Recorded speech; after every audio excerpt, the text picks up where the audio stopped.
সবাইকে স্বাগত জানাচ্ছি গ্লোবাল ভিউজে। আপনাদের সঙ্গে আছি আমি সুস্মিতা দাস। আজ জানাবো আন্তর্জাতিক গণমাধ্যমে আলোচিত সংবাদ ও বিশ্লেষণ। মার্কিন সামরিক বাহিনীর ঘোষিত অবরোধের হুমকি উপেক্ষা করে হরমুজ প্রণালী দিয়ে ইরান থেকে ছেড়ে আসা অন্তত 2টি জাহাজ চলাচল করেছে বলে সামুদ্রিক ট্র্যাকিং তথ্যে জানা গেছে। সামুদ্রিক তথ্য সরবরাহকারী প্রতিষ্ঠান কেপলার এর তথ্য অনুযায়ী ওয়াশিংটনের হুমকির পর ইরান সংশ্লিষ্ট অন্তত 4টি জাহাজ এই রুট ব্যবহার করেছে। জাহাজগুলোর একটি হলো ক্রিস্টিয়ানা। লাইবেরিয়ার পতাকাবাহী এই বাল্ক ক্যারিয়ারটি ইরানের ইমাম খোমেনি বন্দরে 74,000 টন ভুট্টা খালাস করে। কেপলারের তথ্য অনুযায়ী 13 এপ্রিল গ্রিনিচ মান সময় বিকাল 4টার দিকে এটি ইরানের লারাক দ্বীপ অতিক্রম করে। অন্য জাহাজের নাম এলপিস। কোমোরোসের পতাকাবাহী এই ট্যাঙ্কারটির ইরানের বুশেহর বন্দর ছেড়ে আসে। এটি 31 টন মিথানল বহন করছিল। 13 এপ্রিল সকাল 11টার দিকে জাহাজটি লারাক দ্বীপের কাছাকাছি ছিল এবং বিকেল 4টার দিকে প্রণালী অতিক্রম করে। এছাড়াও চীনের ট্যাঙ্কার রিচ স্টারই ইরানের অনুমোদিত রুট ব্যবহার করে লারাক দ্বীপের দক্ষিণ দিক দিয়ে রাতের অন্ধকারে প্রণালীটি অতিক্রম করে। মার্কিন সেন্ট্রাল কমান্ড ঘোষণা করেছিল এই অবরোধ ইরানি বন্দর ও উপকূলীয় এলাকায় প্রবেশকারী বা সেখান থেকে ছেড়ে যাওয়া সব দেশের জাহাজের উপর কার্যকর হবে। ডোনাল্ড ট্রাম্প প্রশাসন সপ্তাহান্তের শেষে পারস্য উপসাগর ও ওমান সাগরে ইরানি বন্দরগুলোতে অবরোধ আরোপের ঘোষণা দেয়, যা সোমবার থেকে কার্যকর হয়েছে বলে মার্কিন সামরিক বাহিনী দাবি করে। সামুদ্রিক বিশ্লেষকরা সতর্ক করে বলেছেন, এই অঞ্চলে জাহাজের সংকেত বা সিগন্যাল প্রায়ই ব্যাহত বা কারসাজি করা হচ্ছে, যার ফলে জাহাজগুলোর অবস্থান সুনির্দিষ্টভাবে ট্র্যাকিং করা কঠিন হয়ে পড়েছে। 40 দিনের তীব্র যুদ্ধের পর গত সপ্তাহে কার্যকর হওয়া ভঙ্গুর যুদ্ধবিরতি লঙ্ঘন হতে পারে বলে সতর্ক করেছে ইরানের ইসলামী বিপ্লবী গার্ড বাহিনী বা আইআরজিসি। তাদের পক্ষ থেকে হুঁশিয়ারি দেওয়া হয়েছে, কোনো সামরিক জাহাজ হরমুজ প্রণালীর কাছাকাছি এলে তার কঠোর জবাব দেওয়া হবে। বাহিনীর মুখপাত্র জেনারেল হোসেইন মোহেবি বলেছেন, আগ্রাসী যুদ্ধ অব্যাহত থাকলে নতুন সামরিক সক্ষমতা দিয়ে শত্রুকে চমকে দেওয়া হবে। তিনি বলেন, আমরা এখনও আমাদের অনেক সক্ষমতা প্রকাশ করিনি। যদি যুদ্ধ চালিয়ে যাওয়া হয় তবে আমরা এমন সব সক্ষমতা উন্মোচন করব যা সম্পর্কে শত্রুর কোনো ধারণা নেই। তিনি বলেন, আমরা এমন সব যুদ্ধ পদ্ধতি প্রদর্শন করব যার বিপরীতে আমাদের মোকাবেলা করার মতো সক্ষমতা শত্রুর নেই।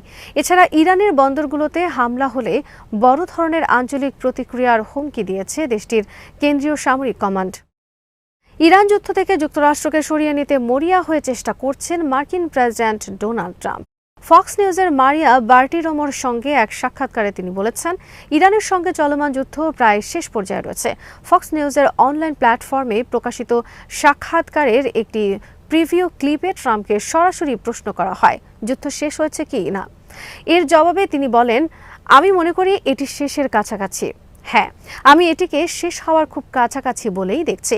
নির্ভরযোগ্য সূত্র জানিয়েছে, মার্কিন প্রেসিডেন্ট তার ভাইস প্রেসিডেন্ট এবং আলোচক দলের অন্যান্য সদস্যদের যুদ্ধ থেকে কূটনৈতিকভাবে বেরিয়ে আসার পথ খুঁজে বের করার নির্দেশ দিয়েছেন। নাম প্রকাশে অনিচ্ছুক সূত্রগুলো সিএনএনকে জানিয়েছে, ভাইস প্রেসিডেন্ট ভান্স ইরানি কর্মকর্তাদের সঙ্গে সম্ভাব্য দ্বিতীয় দফার আলোচনার নেতৃত্ব দেবেন বলে আশা করা হচ্ছে।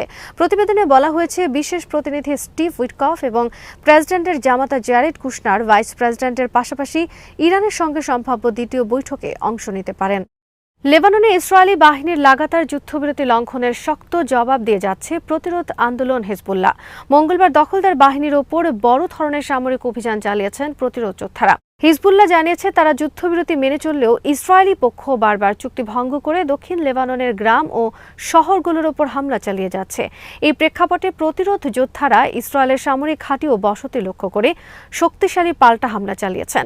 হিজবুল্লাহর তরফে জানানো হয়, এদিন তাদের যোদ্ধারা লেবানিজ শহর কিয়ামের দক্ষিণে ইসরায়েলি সেনাদের সমাবেশ এবং আল বায়াদা শহরের নতুন আর্টিলারি পজিশন, ইসরায়েলি শহর নাহারিয়ার উত্তরের লিম্যান ব্যারাকস এবং অধিকৃত সিরীয় গোলান মালভূমির আল আলিকা ব্যারাকসের যোগাযোগ স্টেশনে রকেট ও ড্রোন হামলা চালান। অবৈধ ইসরায়েলি বসতি কিরিয়াত শমনা, মেতুল্লাহ, মিসগাফ আম, ফার গিলাদি, মানারা, মারগালিয়ট, ফারব্লুম, মালকিয়া, তেল হাই, ডিশন, লিম্যান্স, সাআর, নাহারিয়া, আভিভিম এবং ইয়েরনে একযোগে রকেট নিক্ষেপ করা হয়। হিজবুল্লাহ যোদ্ধারা একাধিকবার ইসরায়েলি বাহিনীর হারমেস 450 জেক ড্রোন লক্ষ্য করে সারফেস টু এয়ার মিসাইল নিক্ষেপ করেন। বিশেষ করে দক্ষিণ লেবাননের সাদিকিন শহরের আকাশে একটি ড্রোন ভূপাতিত করার পাশাপাশি টায়ার শহর ও জাহরানি উপকূলের আকাশে ইসরায়েলি ড্রোনের মোকাবেলা করেন প্রতিরোধ যোদ্ধারা। এছাড়া পশ্চিম বেকা ও নাকুবা সীমান্তবর্তী এলাকায় ইসরায়েলি যুদ্ধবিমান ও সেনাদের লক্ষ্য করে সফল ড্রোন হামলা চালানো হয়েছে। এছাড়াও অবৈধ বসতি মা আলুত, তার শিহার সামরিক অবকাঠামো, কাবরি বসতির আর্টিলারি পজিশন এবং আকরা শহরের উত্তরে স্ট্রাগা ঘাটিতে রকেট ও ড্রোনের সমন্বিত হামলা চালানো হয়। তাদের যোদ্ধারা আল বায়দা ও চামা শহরের মতো এলাকাগুলোতে ইসরায়েলি সেনা সমাবেশ ও সামরিক যানবাহনের ওপরও কামান ও রকেট হামলা চালান। হিজবুল্লাহর পক্ষ থেকে জানানো হয়েছে, লেবাননের গ্রামগুলোতে ইসরায়েলি আগ্রাসন বন্ধ না হওয়ায় এবং যুদ্ধবিরতি চুক্তির শর্ত ভঙ্গ করায় তারা আত্মরক্ষার খাতিরে এই পদক্ষেপ নিতে বাধ্য হয়েছেন। সংগঠনটি জোর দিয়ে বলেছে, তাদের এই হামলাগুলো ছিল লেবাননের সার্বভৌমত্ব রক্ষা এবং ইসরায়েলি নৃশংসতার প্রত্যক্ষ জবাব। ইসরায়েলি আগ্রাসন ও দখলের মুখে লেবাননের বৈধ প্রতিরোধ সংগ্রামের প্রতি দৃঢ় সমর্থন পুনর্ব্যক্ত করেছেন ইরানের পররাষ্ট্রমন্ত্রী আব্বাস আরাকচি। মঙ্গলবার তুরস্কের পররাষ্ট্রমন্ত্রী হাকান ফিদানের সঙ্গে এক টেলিফোন আলাপকালে তিনি একথা বলেন। বুধবার থেকে ধারাবাহিকভাবে লেবাননের ওপর ইসরায়েলি বাহিনীর আগ্রাসনে নারী ও শিশুসহ শত শত মানুষ নিহত হয়েছেন।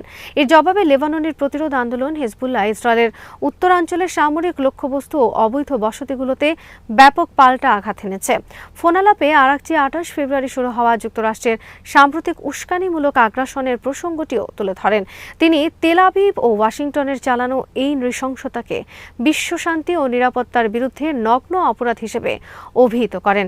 জবাবে তুরস্কের পররাষ্ট্রমন্ত্রী হাকান ফিদান পুরো অঞ্চলে ইসরায়েলি মার্কিন আগ্রাসন বন্ধের লক্ষ্যে চলমান সব কূটনৈতিক উদ্যোগের প্রতি তার দেশের পূর্ণ সমর্থন পুনর্ব্যক্ত করেন। এছাড়াও তিনি এই অঞ্চলে অস্থিরতা বজায় রাখা এবং অপরাধ ও বেআইনি কর্মকাণ্ডকে স্বাভাবিক করার জন্য জায়নবাদী শাসক গোষ্ঠীর নানা ষড়যন্ত্রের বিষয়ে সব পক্ষকে সজাগ থাকার আহ্বান জানান। এদিকে মঙ্গলবার স্পেনের পররাষ্ট্রমন্ত্রী হোসে ম্যানুয়েল আলবারেসের সঙ্গে ফোনালাপে আব্বাস আরাকচি ইরান ও ইসরায়েলের 40 দিনের অবৈধ সামরিক আগ্রাসনের সময় সংঘটিত যুদ্ধাপরাধের বিষয়গুলো তুলে ধরেন। তিনি বলেন, ইরান দায়িত্বশীলতার পরিচয় দিয়ে মধ্যপ্রাচ্যের যুদ্ধবিরতি ও যুদ্ধের অবসানের লক্ষ্যে মধ্যস্থতাকারীদের প্রচেষ্টায় ইতিবাচক সাড়া দিয়েছে। তবে তিনি স্পষ্ট করেন, এই লক্ষ্য অর্জনের জন্য যুক্তরাষ্ট্রকে অবশ্যই যুদ্ধবন্ধের প্রতিশ্রুতি পূরণ করতে হবে এবং লেবাননে ইসরায়েলি আগ্রাসন থামাতে হবে। ফোনালাপে আরাকচি ইরানের ওপর আগ্রাসনের নিন্দা জানিয়ে স্পেনের নীতিগত ও সম্মানজনক অবস্থানের ভূয়সী প্রশংসা করেন। তিনি বলেন, আন্তর্জাতিক আইন ও মানবিক মূল্যবোধ রক্ষায় স্পেনের নেওয়া সাহসী অবস্থানকে ইরান ও আন্তর্জাতিক সম্প্রদায় গুরুত্বের সঙ্গে দেখছে এবং এটি কখনো বিস্মৃত হবে না। স্পেনের পররাষ্ট্রমন্ত্রী আলবারেস বলেন, আন্তর্জাতিক আইন ও মানবিক মূল্যবোধের সমর্থন করা এবং যুদ্ধের বিরোধিতা করা স্পেনের পররাষ্ট্রনীতির মৌলিক নীতি।